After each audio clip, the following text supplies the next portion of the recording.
I'm back. Boys, I am so sorry that I took so long, alright?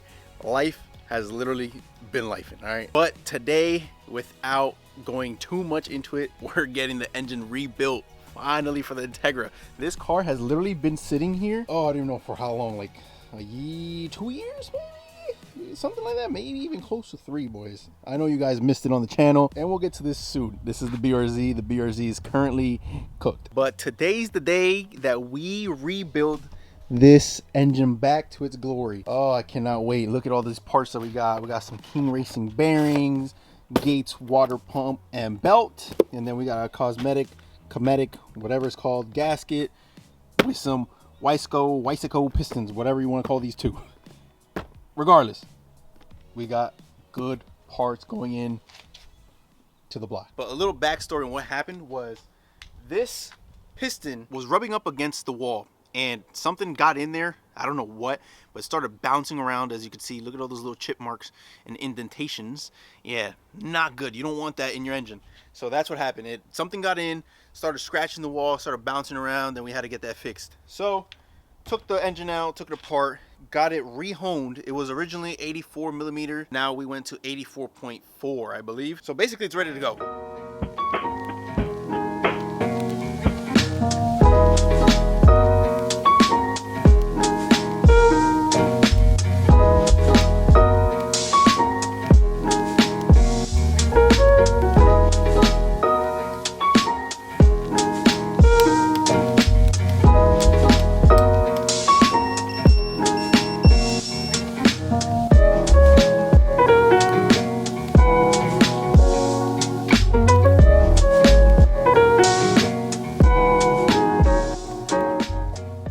All piston rings are finally done, except this one. I kind of messed up.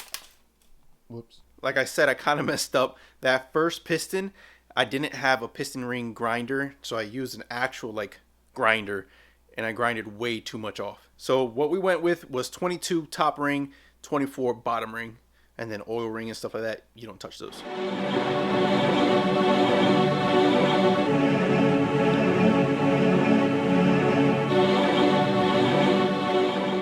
We got all the pistons in now, boys. Look at this. Look at this. Look at that smoothness. Oh my God.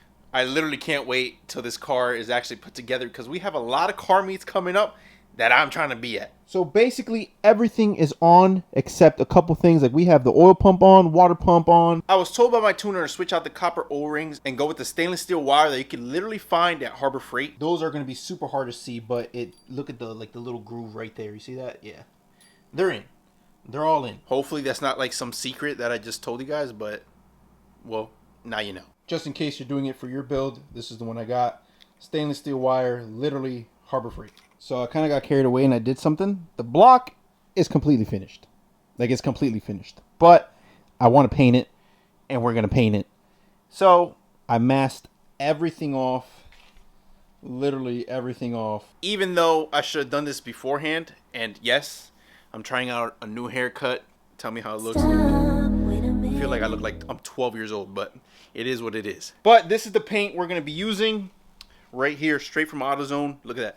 Perfect color. Don't recommend doing this in your garage, but I don't want to be outside and the doors are open. And everything on the ground I really don't care about. I'm going to do one more coat and then we should be done. Look at that. Look how it's coming out. Oh, this is going to look so good.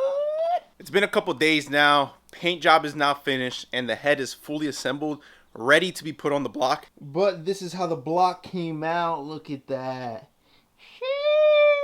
Sheesh. Boys, this paint came out clean.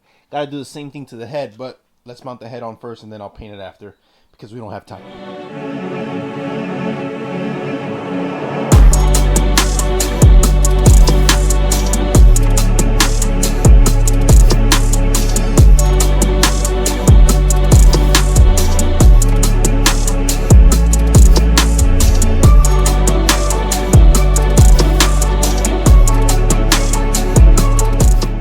Engine is finally completely done, boys. completely done. Look at that. Oof, I cannot wait. Only thing we have to do is put the valve cover gasket on and then torque down the dampener. That is it, and we're done.